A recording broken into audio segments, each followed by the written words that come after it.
जय हिंद दोस्तों, जय हिंद बच्चों। कैसे हो आप सभी का स्वागत मिस्टर एग्रीकल्चर एकेडमी के ऑनलाइन प्लेटफॉर्म पर।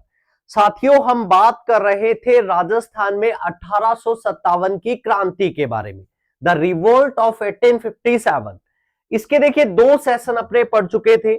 उसके बाद आगे का जो कंटेंट है वो अपने आज रीड करेंगे। सभी साथियों के लिए एक बहुत ही अच्छी न्यूज है।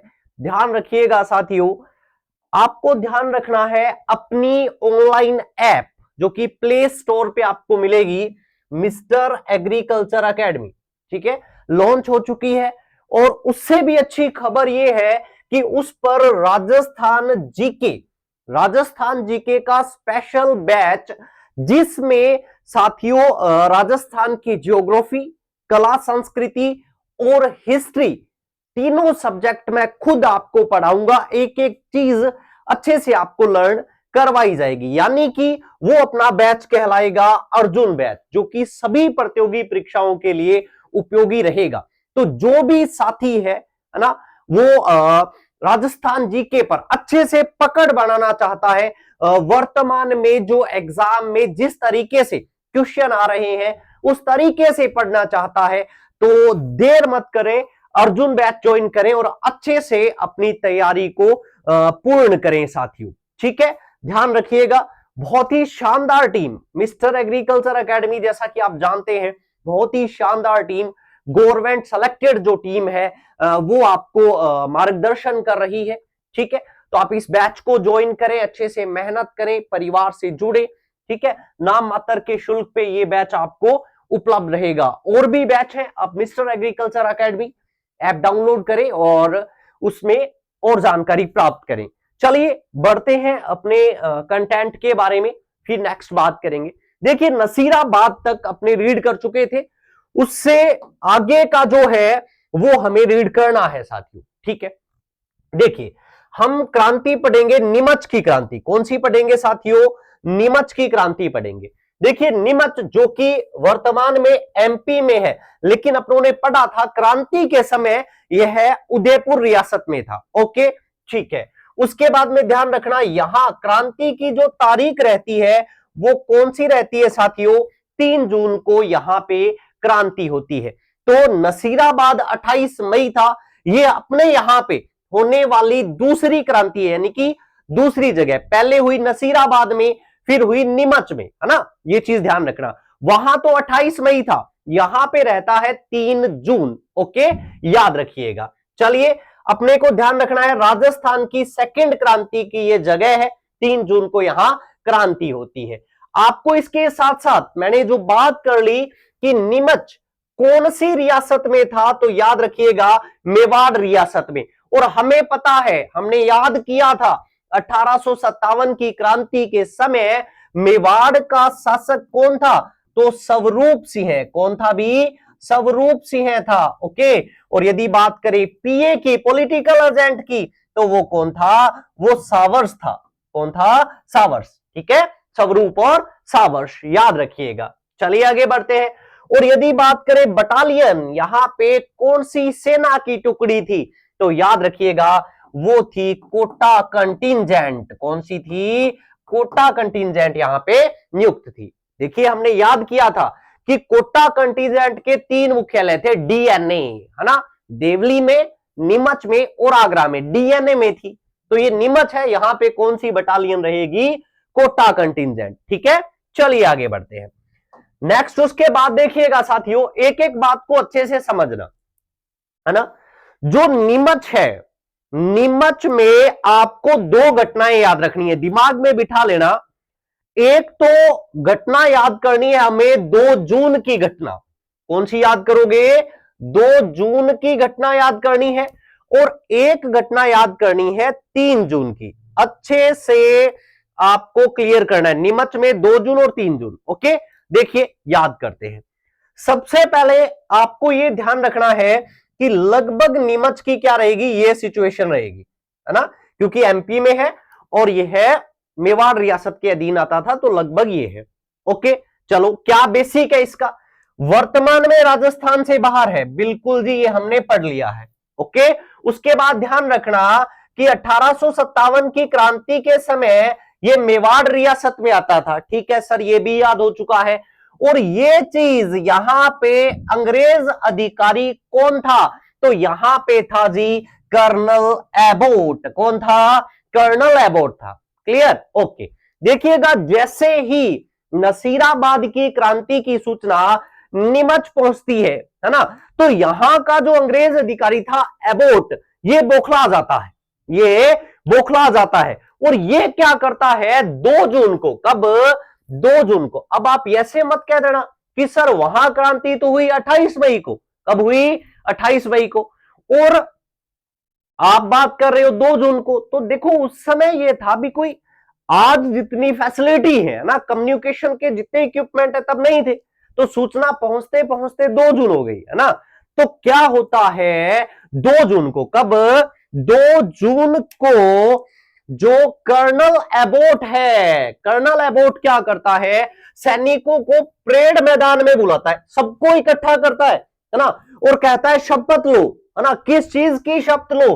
अंग्रेजों के प्रति वफादारी की शपथ दिलाता है। बात समझ में आई? 2 जून को क्या हुआ, एबोट ने परेड मैदान में सैनिकों को बुलाया। ये देखिए, ये सारे सैनिक यहां पे क्या हो चुके हैं, उपस्थित हो चुके हैं। और यहां पे ये रहा एबोट, एबोट बैठा है और कहता है कि शपथ लो वफादारी की। क्लियर? और वो क्या करता है, वो एक साइड में इस तरीके से तख्ता लगा लेता है, ओके, और उस तख्ते के ऊपर गीता, गुरु ग्रंथ साहिब और कुरान रखवा देता है।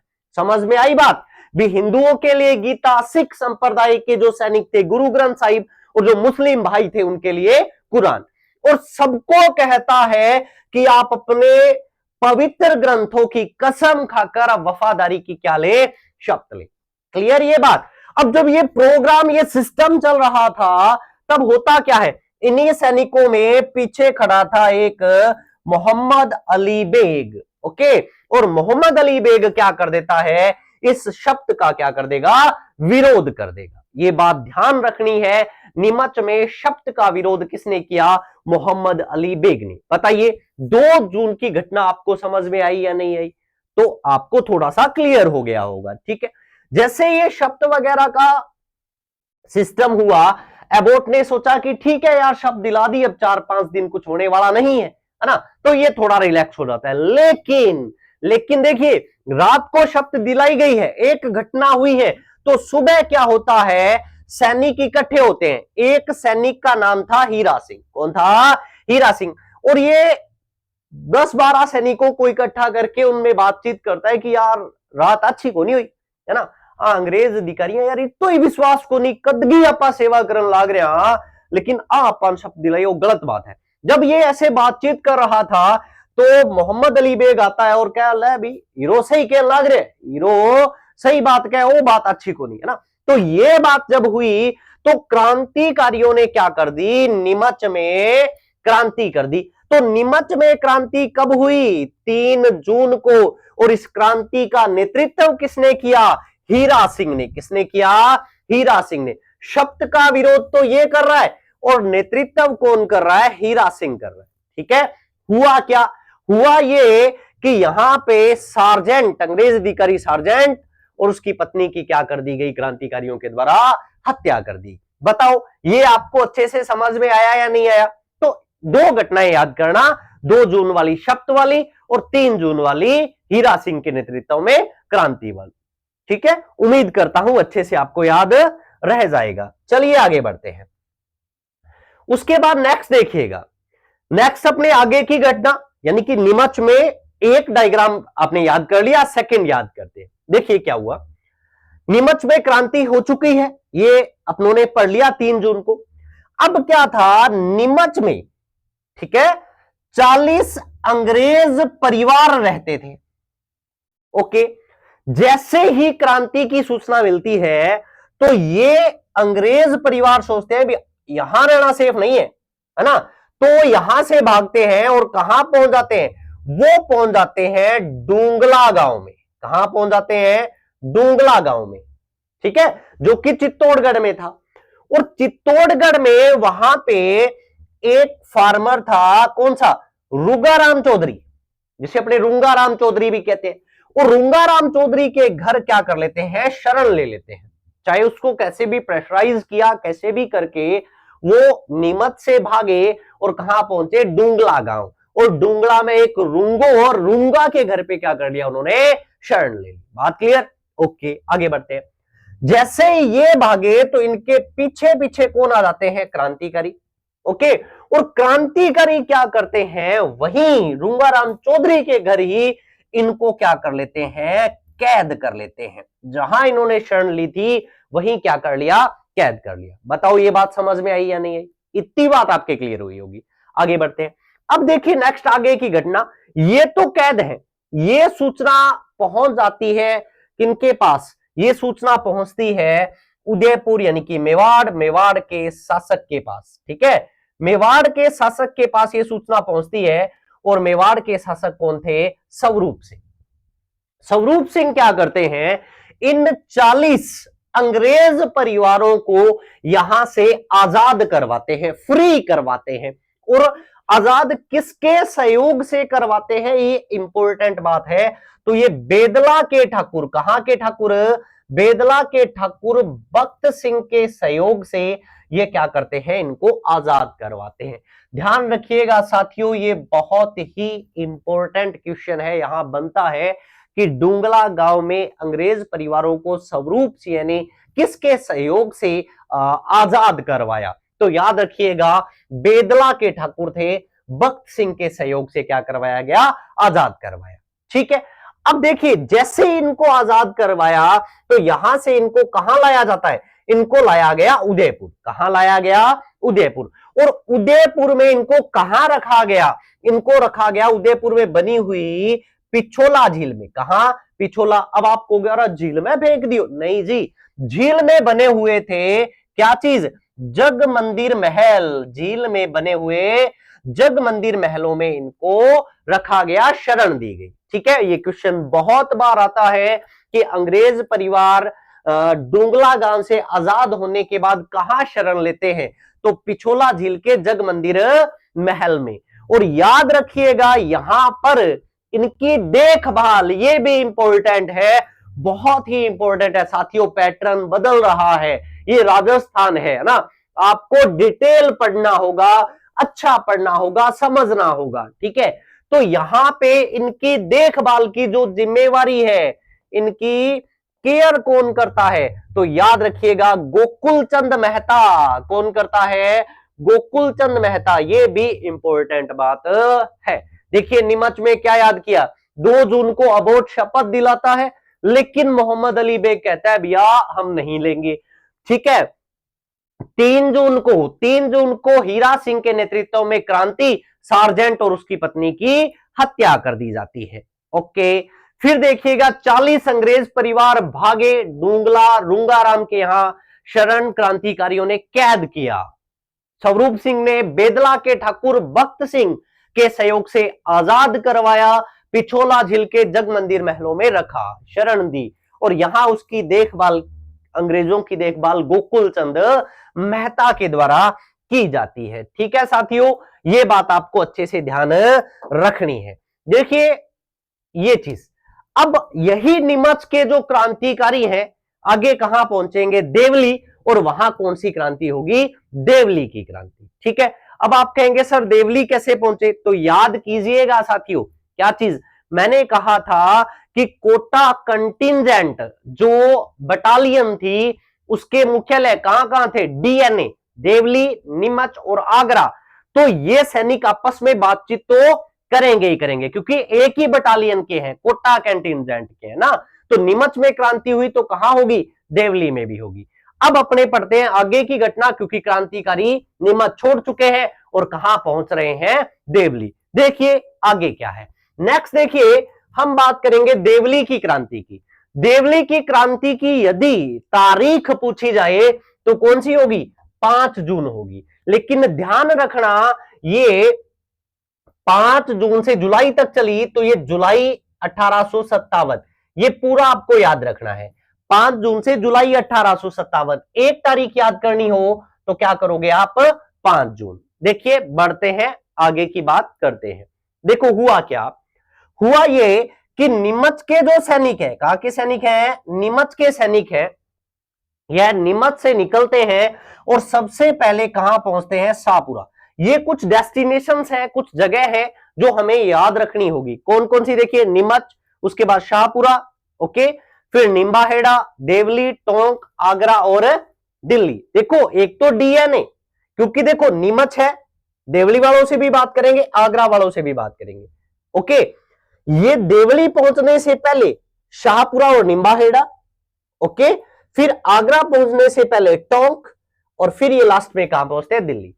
यानी कि जैसे ही देवली आए तो आपके दिमाग में ये रखना है कि अपने को नीमच वालों को देवली आगरा पहुंचाते हुए दिल्ली पहुंचाना है, ठीक है। चलो कहानी क्या हुई, नीमच के सैनिक निकलते हैं क्रांति करने के बाद, जो कुछ भी हुआ घटना हुई उसके बाद ये पहुंचते हैं सबसे पहले शाहपुरा। कहां पहुंचते हैं, शाहपुरा।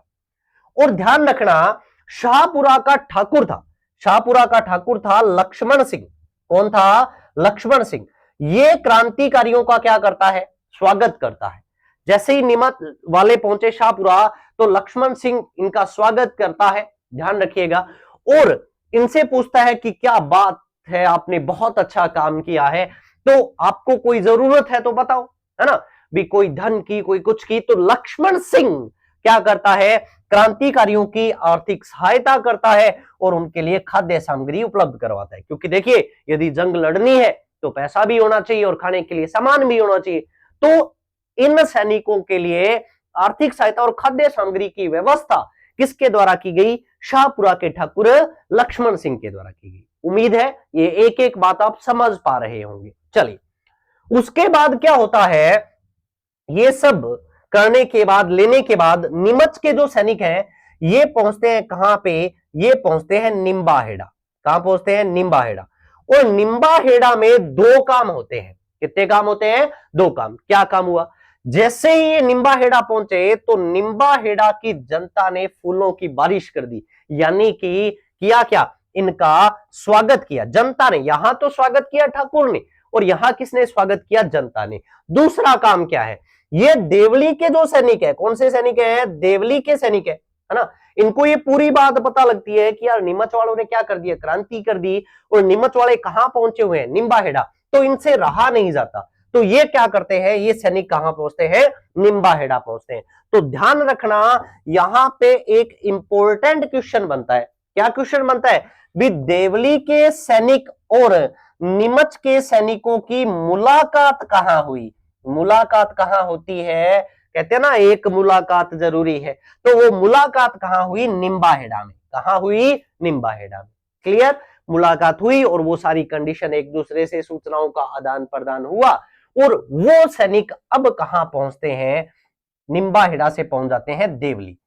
अब देखिएगा, देवली जो है टोंक रियासत में आता है। कहां आता है, टोंक रियासत में, ध्यान रखिएगा।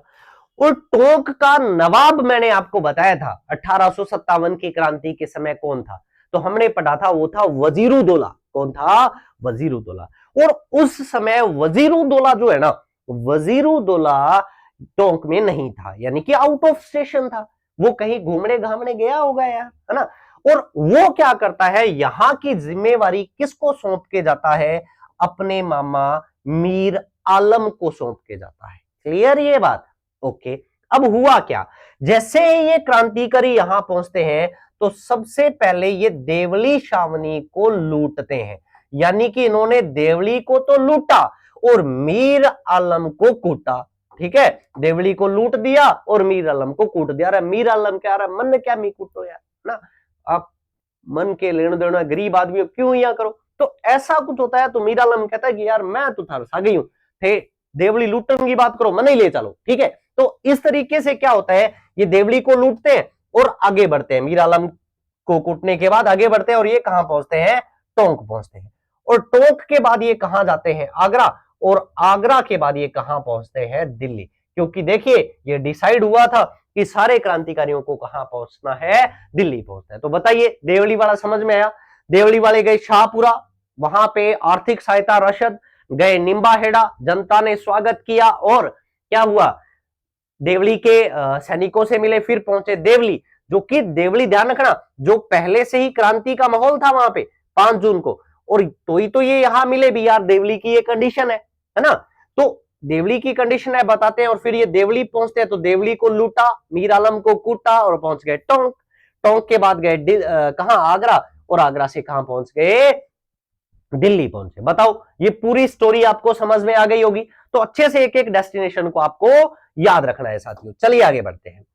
नेक्स्ट उसके बाद देखिएगा सबसे महत्वपूर्ण, है ना, अपनों ने बात की थी जहां पे सर्वाधिक विरोध या विद्रोह हुआ वो था एरिनपुरा, और एरिनपुरा बहुत इंपॉर्टेंट है, अच्छे से याद करना है। देखिएगा हम इसे एरिनपुरा की क्रांति या औवा की क्रांति भी बोलते हैं।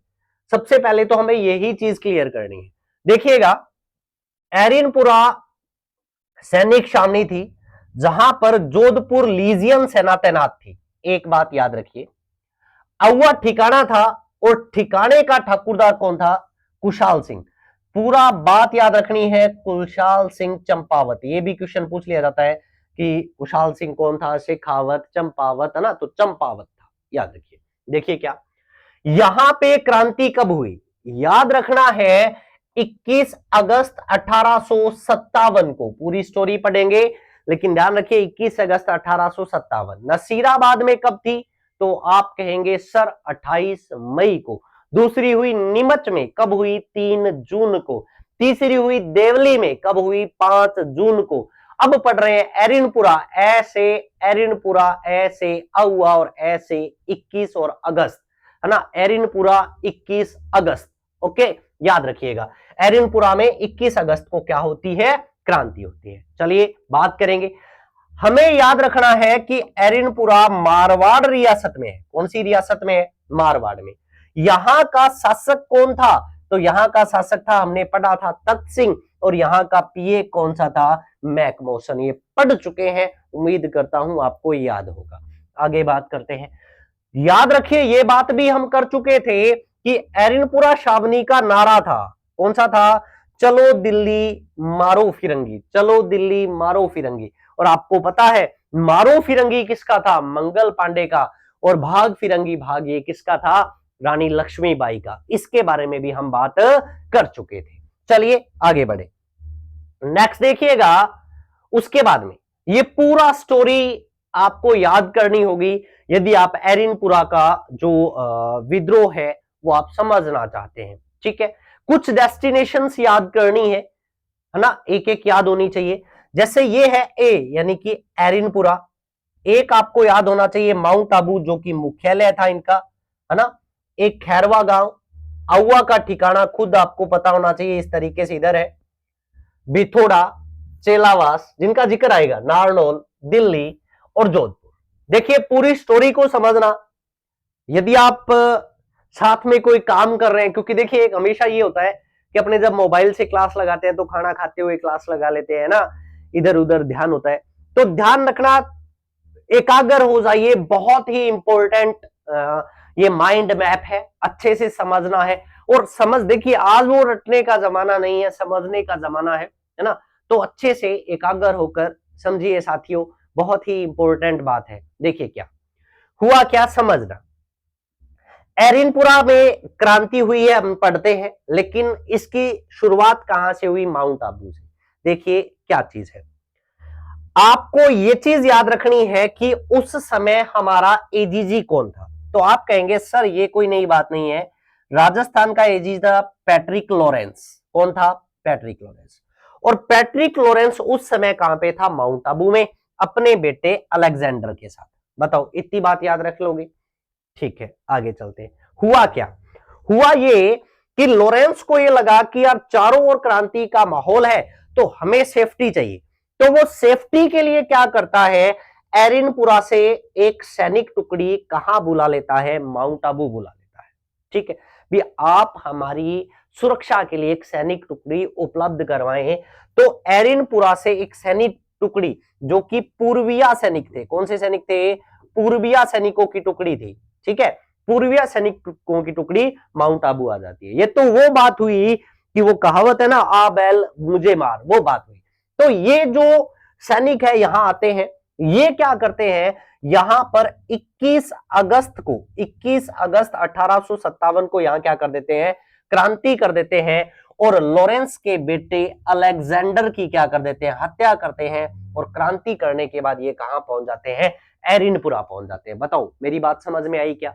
ये हुआ कि लॉरेंस ने बुलाया, ओके, पैट्रिक लॉरेंस ने बुलाया और पूर्वीय सैनिकों ने क्रांति की, अलेक्जेंडर की हत्या कर दी।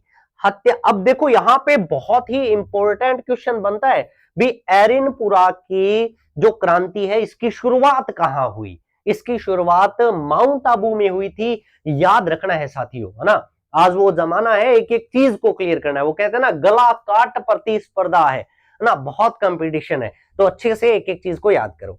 अब सैनिक कहां आए, एरिनपुरा। क्लियर, सारी बात बताई कि यार मैं अलेक्जेंडर ने टपकाया, है ना। तो अब आगे का आप देख लेना यार, संभाल लेना। तो हुआ क्या, एरिनपुरा में आपको पता है सैनिक टुकड़ी थी जोधपुर लीजियंस, है ना, जोधपुर लीजियन बटालियन थी यहां पे। तो यहां पे 23 अगस्त को क्या हो जाती है, क्रांति हो जाते हैं। 21 को वहां, यहां 23 अगस्त को क्या हुई, क्रांति हुई। क्लियर, विद्रोह किया। अब याद रखना एरिनपुरा में जो विद्रोह हुआ था उसका नेतृत्व किसने किया, यह बात इंपॉर्टेंट है, याद रखनी है। आपको नाम यदि मिले मोती खां, तिलक राम और शीतल प्रसाद, तो इनका संबंध किससे है, एरिनपुरा के विद्रोह से है। ये बात अच्छे से याद करनी है। यानी कि एरिनपुरा में विद्रोह किसने किया, तो आप कहेंगे एमटीएस ने किया। किसने किया, एमटीएस ने किया, यानी कि मोती खां, तिलक राम, शीतल प्रसाद, एमटीएस ने किया। बात क्लियर। चलिए यहां पे क्या हुआ, क्रांतिकारियों ने विद्रोह कर दिया। अब आप मेरी बात को अच्छे से समझना, ये एक सीन चल रहा था, क्रांतिकारी क्या कर रहे थे, विरोध कर रहे थे, ठीक है, इतनी बात याद। अब आगे देखो हुआ क्या, एक स्टोरी और चल रही थी इससे परे कहीं, है ना।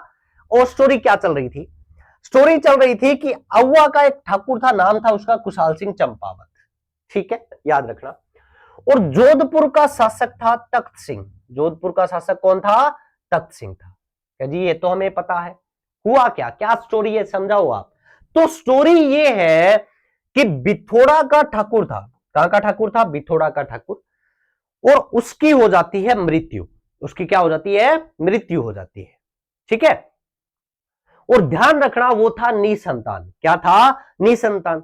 इसलिए तख्त सिंह क्या करता है, तख्त सिंह ये कहता है कि बाहर से किसी को बुलाता है, यानी कि आउट ऑफ राजस्थान से किसी को बुलाता है और यहां पे नया ठाकुर बना देता है। यानी कि आउट ऑफ से किसे बनाया, कान सिंह को बुलाया और कान सिंह को क्या किया, बिथोड़ा का ठाकुर बना दिया। बताओ ये बात समझ में आई।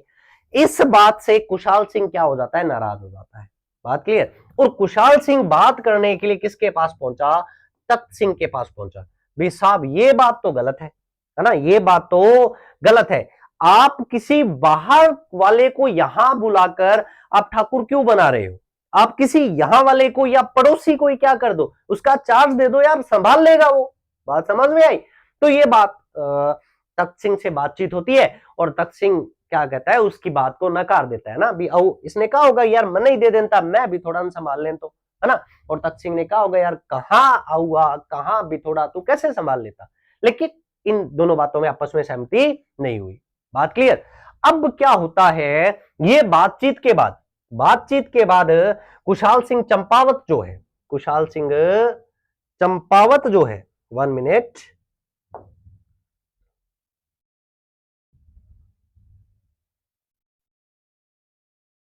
ओके, चलो देखो, कुशाल सिंह जो है, कुशाल सिंह जो चंपावत है वो वापिस आ रहा होता है, वापिस आ रहा होता है, ओके। वापिस जब आता है तो वो कहां से गुजरता है, बिथोड़ा से। और बिथोड़ा में रास्ते में कौन बैठा होता है, कान सिंह कुर्सी डाल के बैठा होता है, कान सिंह कुर्सी डाल के बैठा होता है, ओके। और उसको कहता है और भाई कुशाल कैसा है तू, तो कहता है भैया ठीक हूं, कुशल क्षेम है, क्या हुआ, है ना, तू तो मेरी शिकायत लेके गया था तख्त सिंह के पास, क्या हुआ, मान गया क्या। तो ये यानी कि कुछ व्यंग्य कस देता है, जिससे नाराज होकर जो कुशाल सिंह है वो कान सिंह की क्या कर देता है, कान सिंह की हत्या कर देता है। तो ध्यान रखना कान सिंह की हत्या किसके द्वारा कर दी गई, ठाकुर कुशाल सिंह के द्वारा। बताओ ये बात क्लियर। अब ये हत्या कर देता है और ये आगे बढ़ता हुआ कहां पहुंचता है, खैरवा गांव में पहुंचता है। कहां पहुंचता है, खैरवा पहुंचता है, और इधर से क्रांतिकारी कहां पहुंचते हैं, खैरवा में पहुंचते हैं। बात क्लियर। तो खैरवा गांव में कुशाल सिंह और क्रांतिकारियों की मुलाकात होती है, और यहां पे एक क्वेश्चन बन जाता है, बहुत ही इंपॉर्टेंट क्वेश्चन बन जाता है कि क्रांतिकारी और कुशाल सिंह की मुलाकात कहां हुई, तो खैरवा गांव में हुई। बताओ ये बात क्लियर है क्या, आपके अच्छे से समझ गए क्या? यहां पे आप एक बात अच्छे से ध्यान रखना, क्या बात ध्यान रखना, आपको अच्छे से क्लियर करना है कि अब कुशाल सिंह है वो किसका विरोध कर रहा है, तो आप कहेंगे जोधपुर के राजा का, जोधपुर के राजा का।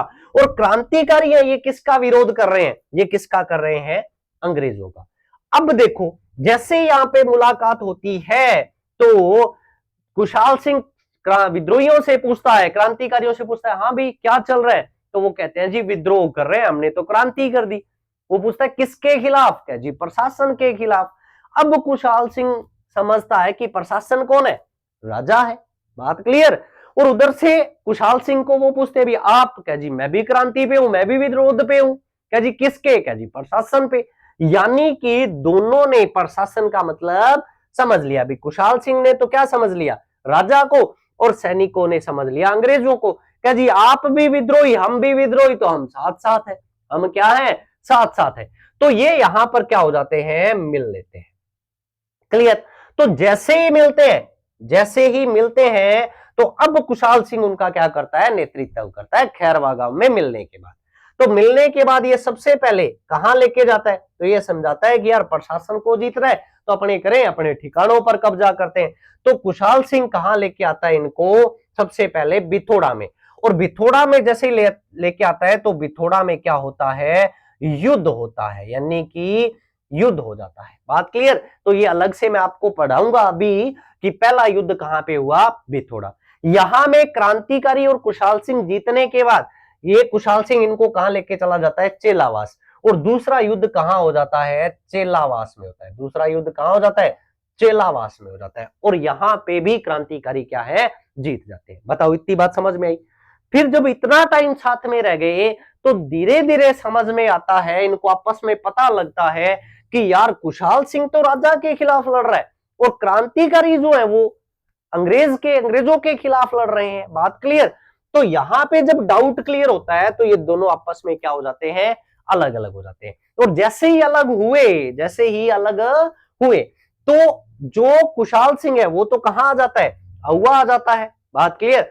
और जो क्रांतिकारी हैं वो यहां से चले जाते हैं नारनौल। कहां चले जाते हैं, और नारनौल। और उनका नारनौल में युद्ध होता है किसके साथ, अंग्रेज अधिकारी गेरार्ड की सेना के साथ। गेरार्ड की सेना के साथ उनका युद्ध होता है और क्रांतिकारी यहां पे क्या हो जाते हैं, पराजित हो जाते हैं। ध्यान रखना, जब दोनों साथ थे तो जीत रहे थे, जैसे ही दोनों अलग हुए तो क्रांतिकारी यहां पराजित होंगे और कुशाल सिंह अहुआ के युद्ध में पराजित होगा। तो क्रांतिकारी यहां इनसे पराजित होते हैं। किससे पराजित हुए, तो गेरार्ड की सेना के से। ठीक है, ये ध्यान रखना। और यहां से पराजित होने के बाद टूटे फूटे जैसे भी है, ये क्रांतिकारी कहां पहुंच गए, दिल्ली पहुंच गए। बताओ इतनी बातें आपके क्लियर हुई क्या? अच्छे से याद करना है कि माउंट आबू में घटना हुई, माउंट आबू यहां पे विरोध। ठीक है, इधर से कुशाल सिंह वाली स्टोरी, खैरवा में मिले, बिथोड़ा जीता, चेलावास जीता, फिर अलग अलग हुए, ये अहुआ आ गया, क्रांतिकारी नारनौल में हारे और दिल्ली पहुंचे। कहां पहुंचे, दिल्ली पहुंचे। चलिए आगे बात करते हैं, एक एक डिटेल में युद्ध वगैरह है उनके बारे में समझते हैं। नेक्स्ट देखिएगा, नेक्स्ट हमें छोटी छोटी बातें हैं वो समझनी है। देखिए युद्ध पढ़ने से पहले आप छोटी सी बात ध्यान रखना, क्या चीज, अहुआ में क्रांति के केंद्र, ये क्वेश्चन पूछ लिया जाता है, अहुआ में क्रांति के जो केंद्र थे कौन से ठिकाने थे, या क्रांतिकारियों के ठिकाने कौन से थे। ठीक है, तो याद रखना, एक तो सुगाली माता का मंदिर, बात करेंगे सुगाली माता जो कि क्रांतिकारियों की देवी कहलाती है, डिटेल में पढ़ेंगे। एक तो उनका मंदिर और एक कामेश्वर महादेव का मंदिर। ये जो दोनों हैं ये क्रांतिकारी के प्रमुख ठिकाने थे या क्रांति के केंद्र थे, याद रखिए। नेक्स्ट देखिए, ये भी बहुत इंपॉर्टेंट बात है ना, कि कौन से ऐसे ठाकुर थे जिन्होंने कुशाल सिंह चंपावत को समर्थन दिया। याद रखना है, एक तो जोध सिंह जिनके यहां शरण लेते हैं कोठारिया के ठाकुर, केसरी सिंह सेलुम्बर के ठाकुर, शिवनाथ सिंह अशोक के ठाकुर, अजीत सिंह आलनियावास के ठाकुर और बिशन सिंह गुलर के ठाकुर। देखिए अरुणपुरा की जो सैनिक छावनी का नारा था ना, कौन सा बताओ? चलो दिल्ली मारो फिरंगी, चलो दिल्ली मारो फिरंगी, मारो फिरंगी, ये जो नारा था, है ना, ये नारा जो है यह अरुणपुरा छावनी का तो है। ये किसने दिया था? तो याद रखना, आसोप के ठाकुर शिवनाथ सिंह ने दिया था। आसोप के ठाकुर शिवनाथ सिंह ने दिया था, ये बात हमें याद रखनी है साथियों। ठीक है, चलिए आगे बढ़ते हैं।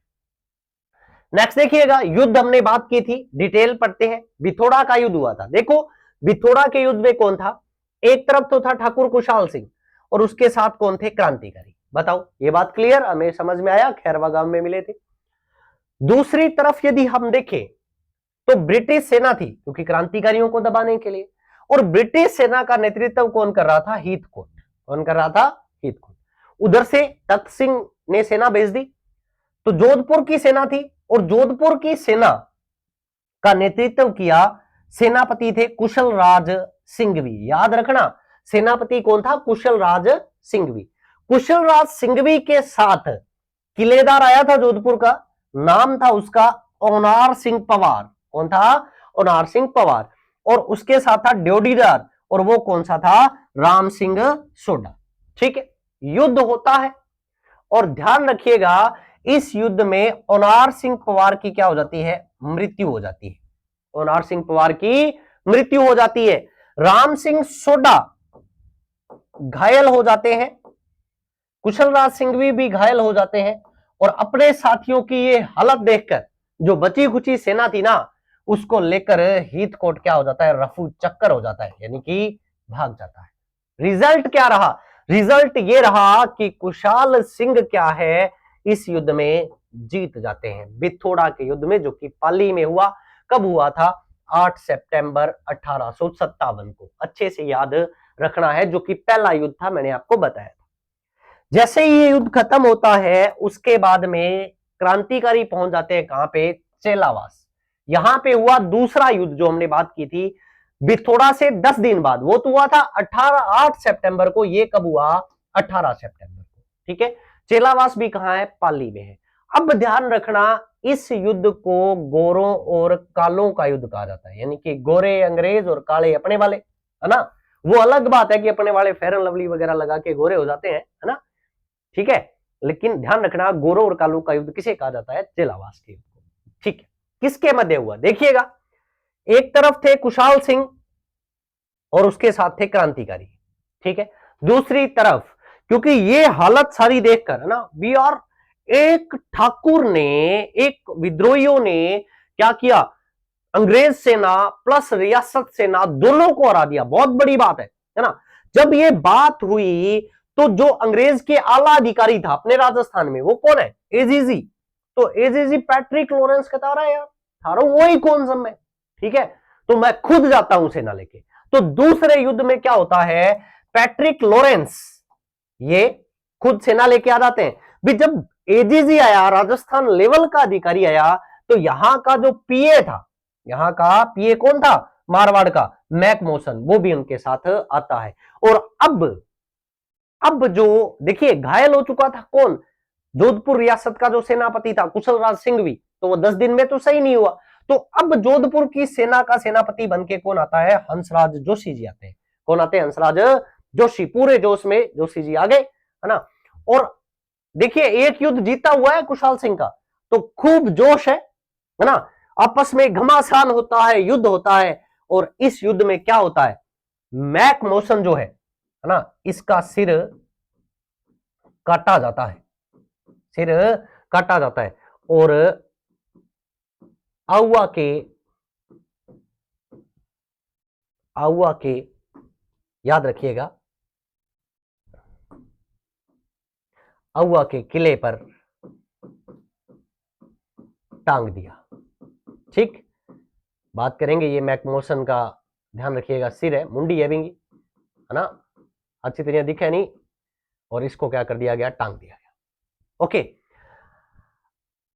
ये हुआ। और जैसे ही, है ना, और जो हंसराज जोशी है वो ये बात देखता है यार ऐसे, है ना। तो हंसराज जोशी है ये क्या हो जाता है, घायल हो जाता है। अब जब ये अपने साथियों की ये हालत देखी तो लॉरेंस समझ जाता है भी यार तकड़ी चीज है कोई, है ना। जो पैट्रिक लॉरेंस है वो इस बात को समझता है ना, अपने साथियों की हालत देखता है, तो ये बची खुची सेना लेकर रफू चक्कर हो जाता है, यानी कि भाग जाता है। और इस गोरों में कालों के युद्ध का, है ना, फेयर एंड लवली वाले युद्ध का रिजल्ट ये रहता है कि जो कुशाल सिंह है वो जीत जाता है। अब देखिए 2 युद्ध जीता है कुशाल सिंह, इसलिए ध्यान रखना ये क्या करता है, जीत के फलस्वरूप 1857 की क्रांति, अपने कल्चर में पढ़ते 1857 की क्रांति के 2 विजय स्तंभ, है ना, 2 विजय स्तंभ बनवाता है, और वो कहां है, आउवा में है, कुशाल सिंह ने बनवाए थे, ये ध्यान रखना। ओके, चलिए आगे बढ़ते हैं। नेक्स्ट उसके बाद में देखिए नेक्स्ट युद्ध आता है आउवा का। अब देखो एक बात समझना, मैंने आपको ड्रॉ समझाया था और उसमें मैंने कहा कि चेलावास का युद्ध लड़ने के बाद क्रांतिकारी अलग हो जाते हैं, जो कि नारनोल गिराल्ड की सेना से लड़ते हैं और दिल्ली पहुंचते हैं, और जो ठाकुर है वो कहां जाता है, आउवा। बात क्लियर। अब क्रांतिकारियों का तो समझ लिया आपने, नारनोल का युद्ध लड़ा और दिल्ली पहुंच गए, ठीक है। अब जो ठाकुर है वो कहां गया, आउवा। अब ठाकुर को तो नहीं छोड़ेगा ना, है ना, जोधपुर का जो राजा है वो ठाकुर से तो युद्ध करेगा, ठीक है।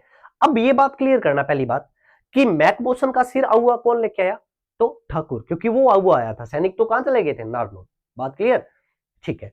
तो वो जो ठाकुर है वो मैकमोसन का सिर लाता है, आउवा के किले पर टांग देता है, ये बात क्लियर हुई। अब क्या होता है, ठाकुर को पराजित करने के लिए जोधपुर राजा है तख्त सिंह वो सेना भेजता है और युद्ध होता है आउवा का युद्ध, ठीक है। इस स्टोरी को समझना, आउवा का युद्ध कब हुआ, ये हुआ 20 जनवरी 1860 को। किसके बीच में हुआ, एक तरफ था ठाकुर कुशाल सिंह और अब क्रांतिकारी नहीं है उसके समर्थक, बात क्लियर। दूसरी तरफ ब्रिटिश सेना, क्योंकि देखो ये पता है, इनको ये पता था कि जो ठाकुर है ये 2 युद्ध जीत चुका है ना, तो ये पूरी तैयारी के साथ आते हैं। तो ब्रिटिश सेना लेकर आता है कौन, होम्स। कौन आता है, होम्स लेके आता है। होम्स कौन था, अजमेर का ब्रिगेडियर, क्लियर। ये अपने साथ सेना लेके आता है, पालनपुर की सेना, गुजरात की सेना और उसके साथ साथ नसीराबाद की सेना, ये ध्यान रखना, ओके। और जोधपुर की जो सेना है इसका नेतृत्व कौन करता है, हंसराज जोशी, जो घायल हो गया था, है ना, वो कहता है इस बार नहीं छोड़ूंगा मैं ठाकुर को, ठीक है। तो वो लेके आता है। अब युद्ध में हुआ क्या, युद्ध में ये होता है कि इस युद्ध में अब ये जो साइड है ना, ये जीत जाती है, ओके। और आउवा के किले पर अधिकार कर लिया जाता है 4 दिन में, यानी कि 24 जनवरी को, 20 जनवरी को हुआ था, 24 जनवरी को, क्लियर। इस तरफ क्या होता है, आउवा का जो ठाकुर है कुशाल सिंह, ये हारने के बाद आउवा को छोड़कर चले जाते हैं। कहां चले जाते हैं वो आगे हम पढ़ते हैं। नेक्स्ट देखिएगा। नेक्स्ट कुछ आगे पढ़ने से पहले छोटी मोटी बातें आपको अच्छे से दिखना। एक कथन है मेलेसन का, अंग्रेज था मेलेसन, उसने कथन दिया कि जो कुशाल सिंह है, ये याद रखना, ये किसने कहा था, कुशाल सिंह जो चंपावत है, इसने अंग्रेजों का विरोध नहीं किया, इसने विरोध किया किसका, तख्त सिंह का। ये बात किसने कही, कुशाल सिंह का विरोध जोधपुर के राजा के साथ था, न कि अंग्रेजों के साथ। ये बात कही थी मेलेसन ने, ये बात याद रखनी है यदि अपने से पूछ लिया जाता है। आगे बढ़ते हैं। एक वर्ड आता है the dancing order lines of rebel, है ना, भी रिबेल्स विद्रोहियों के सामने, है ना, डांस करती हुई सेना, है ना, ये कहा गया था, कहा किसको, ये कहा था जोधपुर की सेना को, जोधपुर की सेना को किसने कहा था, पैट्रिक लॉरेंस ने, जो हमारा एजीजी था पैट्रिक लॉरेंस। पैट्रिक लॉरेंस ने यह कहा कि जोधपुर की जो सेना है यह विद्रोहियों के सामने क्या करती रही थी, डांस कर रही थी, है ना, ये चीज ध्यान रखना। फिर ध्यान रखना सुगाली माता की मूर्ति, ये अपने को क्लियर करना है। होम्स ने जैसे ही आउवा के किले को जीत लिया, आउवा को जीत लिया, तो ये सुगाली माता की मूर्ति को तुड़वाता है, तुड़वाकर कहां ले आता है, अजमेर। कहां ले आता है, अजमेर। तो ध्यान रखना सुगाली माता की मूर्ति को तुड़वाकर अजमेर कौन लेके आया था, तो होम्स लेके आया था। ये बात हमें अच्छे से याद होनी चाहिए, ठीक है। चलिए आगे बढ़ते हैं। नेक्स्ट देखिए, सुगाली माता के बारे में आपको थोड़ा पता होना चाहिए साथियों। सुगाली माता को क्रांतिकारियों की देवी कहा जाता है। ओके, इसके साथ साथ ध्यान रखना, इसे ही 1857 की क्रांति की देवी कहा जाता है। क्रांति की देवी कहा जाता है। एक बात याद रखना, क्रांतिकारियों की देवी तो सुगाली माता है, और यदि हमसे पूछ लिया जाए सैनिकों की देवी, क्या पूछ लिया जाए, सैनिकों की देवी, तो कौन सी माता है, तो ध्यान रखना वो तनोट माता है। कौन सी माता है, वो तनोट माता है, जिसको रुमाली माता भी बोलते हैं, रुमाल चढ़ाए जाते हैं, रुमाली माता ना, बीएसएफ की देवी यही है, याद रखिएगा। ठीक है, सुगाली माता को 10 सिर 52 हाथ या 54 हाथ वाली देवी भी कहा जाता है, क्योंकि देखिए गाइड्स में अपने 52 हाथ पढ़ते हैं, है ना, जो माध्यमिक शिक्षा बोर्ड की किताबें वहां 54 हाथ पढ़ते हैं, तो दोनों याद कर लेना, 10 सिर 52 या 54 हाथ वाली देवी है, याद रखिएगा। यह ध्यान रखना, सुगाली माता कुशाल सिंह चंपावत की आराध्य देवी थी। कुशाल सिंह चंपावत की आराध्य देवी थी। ठीक, कुशाल सिंह चंपावत की आराध्य देवी थी, ये बात क्लियर करना है। इसके साथ साथ एक बात याद रखिएगा कि देखो हमने पढ़ा था होम्स। होम्स क्या करता है, सुगाली माता की जो मूर्ति है, सुगाली माता की मूर्ति को कहां लेके आया, अजमेर। कहां लेके आया, अजमेर। लेकिन वसुंधरा सरकार के समय, वसुंधरा राजे जी की सरकार के समय इसको वापस कहां भेजा गया, पाली, और वर्तमान में ये बांगड़ म्यूजियम में है, जो कि कहां पे है, पाली में है। ये बात हमें अच्छे से ध्यान रखना है। वर्तमान में मूर्ति कहां पे है, बांगड़ म्यूजियम में, पहले रखाई गई थी अंग्रेज जो अजमेर म्यूजियम है यहां पे। नेक्स्ट देखिए, आगे बढ़ते हैं। उसके बाद में हमें कुशाल सिंह का क्या हुआ, क्योंकि इन्होंने आउवा को छोड़ दिया था, तो इनके बारे में थोड़ा रीड करते हैं। आउवा में दो बातें याद करना, कुशाल सिंह पराजित होता है और आउवा को छोड़ देता है, पहली बात, और आउवा की जिम्मेवारी अपने छोटे भाई पृथ्वी सिंह को सौंपता है, जो कि लांबिया का ठाकुर था, उसको सौंपकर यहां से निकल जाता है। पहले ये गया कहां पे, कोठारिया, और कोठारिया में किसके यहां शरण ली, जोध सिंह के यहां शरण लेता है। बात क्लियर। इसके बाद ये पहुंचता है सेलुम्बर, और सेलुम्बर में केसरी सिंह के पास शरण लेता है। इतने में मामला ठंडा हो जाता है ना। कोई साथी इसको समझाते हैं कि तू ऐसे कर, आत्मसमर्पण कर दे, और जो अंग्रेज है उनका वर्तमान में थोड़ा क्रांतिकारी या विद्रोहियों के प्रति थोड़ा रवैया है, वो नरम है, तो तेरे को छोड़ दिया जाएगा, माफ कर दिया जाएगा ना, तो ये सिस्टम होती है। तो यहां से कुशाल सिंह पहुंचता है कहां पे, नीमच, और नीमच में ये क्या कर देता है, आत्मसमर्पण। याद रखिएगा, इसने आत्मसमर्पण कब किया, 8 अगस्त 1860 को, 8/8/60 को। ठीक है, इसकी जांच के लिए टेलर आयोग बिठाया जाता है, और वो ठाकुर को निर्दोष घोषित करता है। ध्यान रखिएगा, 10 नवंबर 1860 को ठाकुर को जेल से रिहा कर दिया जाता है। इनके लगभग 3 महीने इनको जेल हुई, जेल को से रिहा कर दिया जाता है, और ठाकुर निर्दोष साबित हो जाता है। ठीक है, ये ध्यान रखना। अब यदि अपने बात करें कि इनकी मृत्यु कब हुई, ये बात याद रखिएगा, इनकी मृत्यु हुई थी 25 जुलाई 1864 को, और कहां पे हुई थी, उदयपुर में। और जैसे ही कुशाल सिंह चंपावत की मृत्यु होती है, ये पूरी जो एरेनपुरा की जो क्रांति है वो समाप्त होती है। ठीक है, तो अच्छे से याद रखिएगा। उम्मीद करता हूं साथियों आपने सेशन को एंजॉय किया होगा, अच्छे से एक एक कंसेप्ट को समझा होगा। तो आज के सेशन में इतना सा, मिलते हैं नेक्स्ट सेशन में। धन्यवाद। आप सभी से निवेदन है, अपने जो ऑनलाइन प्लेटफॉर्म है मिस्टर एग्रीकल्चर एकेडमी को अपने साथियों के साथ शेयर कीजिए, सब्सक्राइब कीजिए, मेन कमेंट बॉक्स में अच्छे अच्छे कमेंट कीजिए। आपको पता है आज मैं 2 घोषणाएं, एक अपने एमसीक्यू बैच चल रहा है यूट्यूब पे फ्री, है ना, जिसमें एक एक टॉपिक एग्रीकल्चर सुपरवाइजर का आपको करवाया जाएगा क्वेश्चंस के माध्यम से। तो अच्छे से उसको क्लास को ले, रोज 12:15 बजे वो क्लास होगी, तो अच्छे से उस क्लास को अटेंड करें, रिवीजन करें, ये ध्यान रखिए। और एक अपनी ऐप पे अपने एक बैच लॉन्च किया है, अर्जुन बैच, है ना, जो कि राजस्थान जीके का बैच है। जिसमें तीनों सब्जेक्ट, चाहे जियोग्राफी है, चाहे आर्ट एंड कल्चर है, हिस्ट्री है, वो मैं खुद करवाऊंगा। अच्छे से आपको उसमें नोट्स वगैरह उपलब्ध होंगे। तो जो भी साथी ज्वाइन करना चाहता है तो मिस्टर एग्रीकल्चर जो अकेडमी अपनी ऐप है प्ले स्टोर पे, उसको आप डाउनलोड करें और इस बैच को ज्वाइन करें और राजस्थान जीके के प्रति अपने जो नॉलेज है उसको बढ़ाएं। तो धन्यवाद साथियों, मिलते हैं नेक्स्ट सेशन के अंतर्गत। थैंक यू आप सभी साथियों का।